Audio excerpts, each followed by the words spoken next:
Good morning, good afternoon, good evening, and welcome to what will likely be my final festival diary for the 2022-23 season. It's Easter Monday, actually. It's just after Shiva Shakti Festival, which was originally scheduled for February and got postponed due to weather events. So happened over this weekend, which happened to be Easter weekend, up at Kara-Leah in Auckland.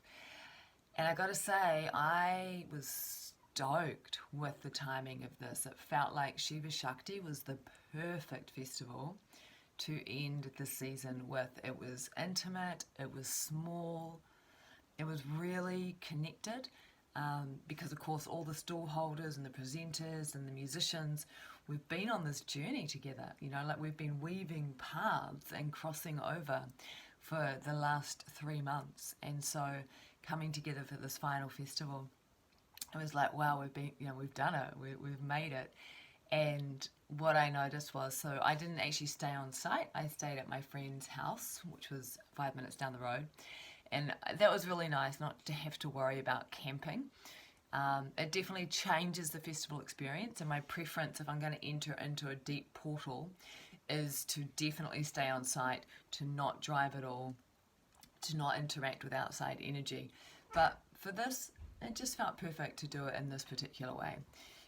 So I arrived on the Friday just after opening ceremony, kind of missed it on the timing. They have a great op shop at Kara-Leah, that's where I got this. And so I ended up going op shop shopping as soon as I arrived and getting some festival clothes, which was really cool.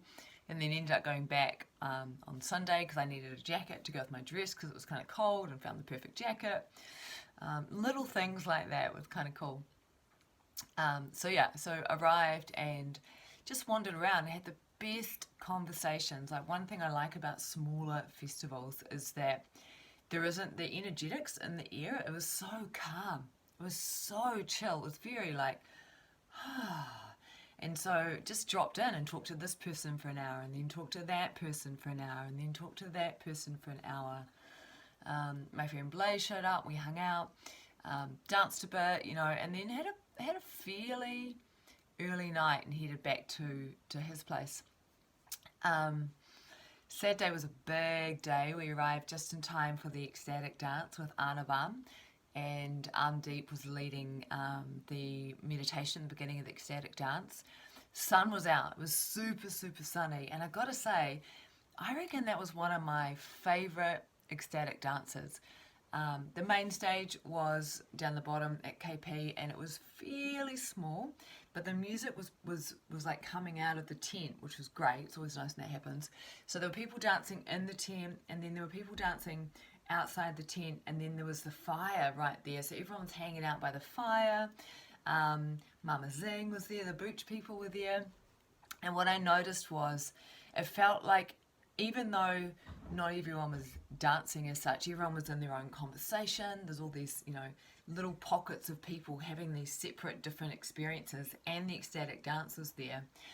I felt a real integration. I felt as if we were all in the dance, whether or not we were in a conversation or actually dancing or what was going on.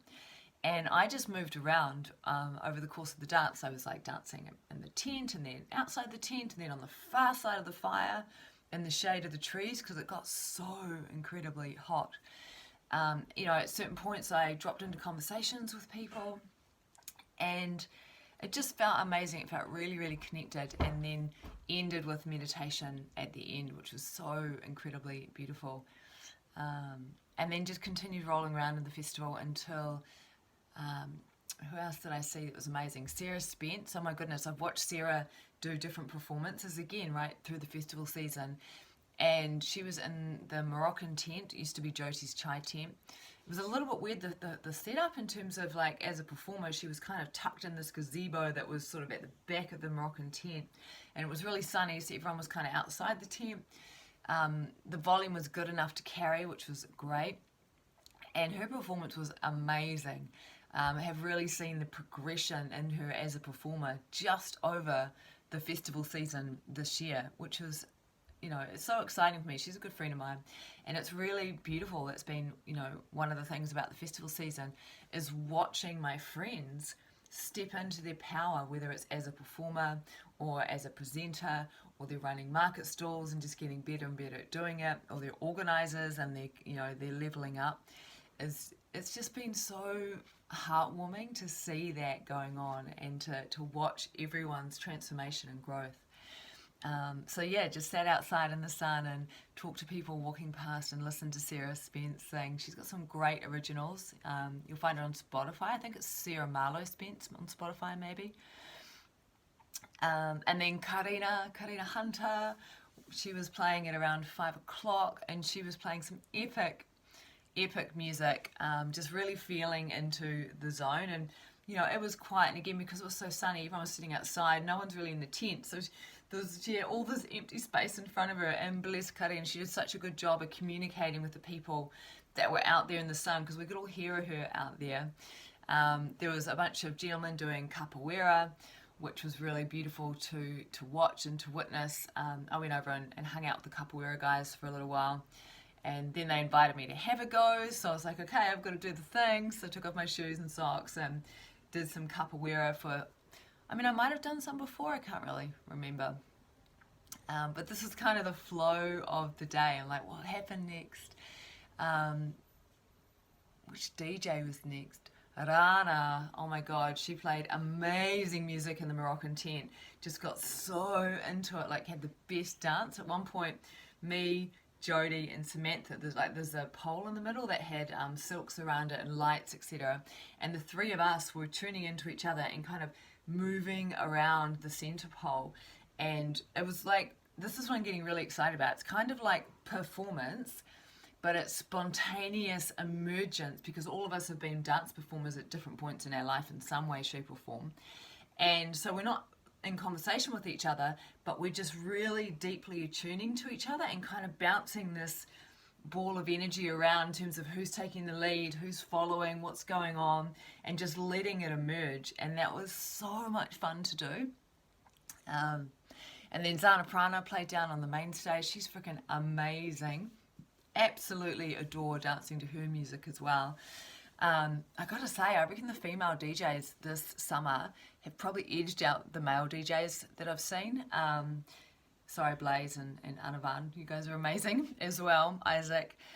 But yeah, I've just been really blown away by what Leah Luna, she wasn't here, she's already left the country.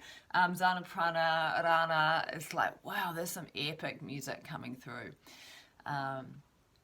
Yeah, didn't have a super late night on Saturday either. Like literally was home and in bed by before midnight, which was extraordinary. And then rolled back to the festival on Sunday after some epic conversations at my friend's house in the morning and in the evening. And it rained. I really didn't think it was going to rain, but fortunately I had an umbrella with me. And just had, again, some great conversations with people, some nice time at the fire.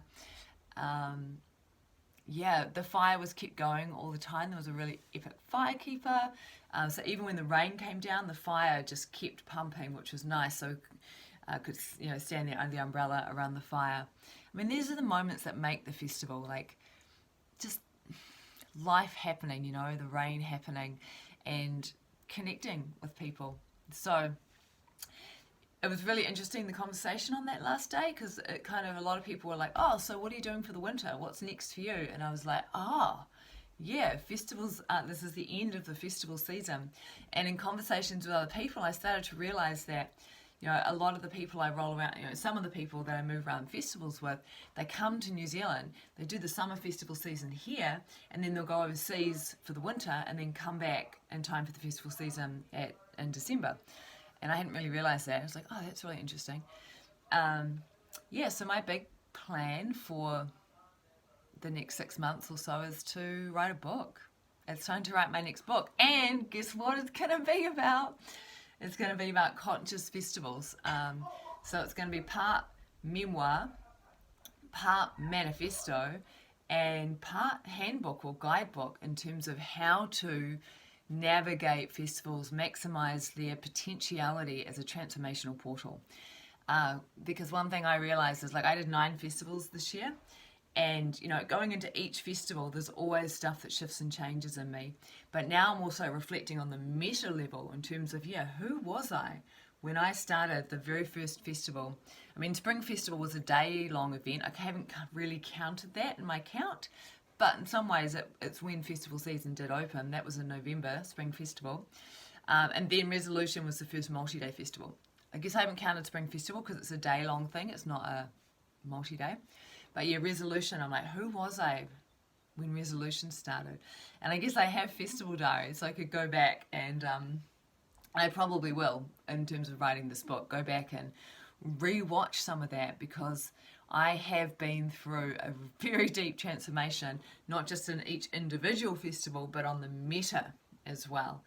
And so some of that's what I will be writing about in this book. And my intention is to write and publish this book by December, in time for the festival season next year. So keep following along for that journey. It is my 4th book. I've got pretty good systems and processes when it comes to writing books, but it's still going to be a tight timetable because of, it means I need to actually get the first draft written probably within 2 months maximum, in order for the book to go through the editing process and the proofing process and the publication process, etc. Like, that stuff takes time, much longer than actually writing the book. So I am, I was going to say praying for ease of writing that first draft. I'm just feeling into anything else to share around that. Yeah, there's a whole process of writing a book that I'll be working with, in terms of working with sigils and statement of intentions and magic and altars, chanting, different rituals that I use, that just really streamlines the creative process so that I can just let the muse come through me as such. And if you're curious about all of that, in order to finance the book, I need to launch some programs, basically. So I got all excited at this festival as well about launching a small group mentoring program. I'm thinking 4 people maximum. I'm running an immersion right now that only has 4 people. It normally has 6 to 12, so it's a bit like, oh, it's only 4. But what I've realized is like, oh, this is actually super potent, and with only 4 people in the group, what I'm able to do with each person is much deeper. But the people also get the benefit of learning from each other and working in that collective vibe. So I'm like, oh, this is a thing. Small group mentoring, 4 people, deep container, let's go. So that's also my plan this week, is to get that program launched. If you are already thinking that you would like the opportunity to work with me in a small group program, just reach out, send me a direct message, and let's talk about that, because, there's only going to be 4 spaces, and I reckon they're just going to go like that, because I haven't done this program before. It's called Activate. Oh yes, people. And I haven't really done small group mentoring in this way, so it's going to be a thing. Alrighty, Shiva Shakti, thank you so much. I really loved the festival, what it brought, and I'm looking forward to being able to go to Shiva Shakti next year. And I actually would really love it if it stays at the April slot as the last festival of the season, because I reckon that that's the decompression festival. That's the one where we can all just take a big exhale and roll around, decompress and enjoy. So that is going to be my suggestions to the organisers, is please keep the end of festival season slot for Shiva Shakti, because it was amazing. Alrighty, big love to you all. Have an amazing day, have an amazing Easter, and never forget that what you actually are is love. It's true.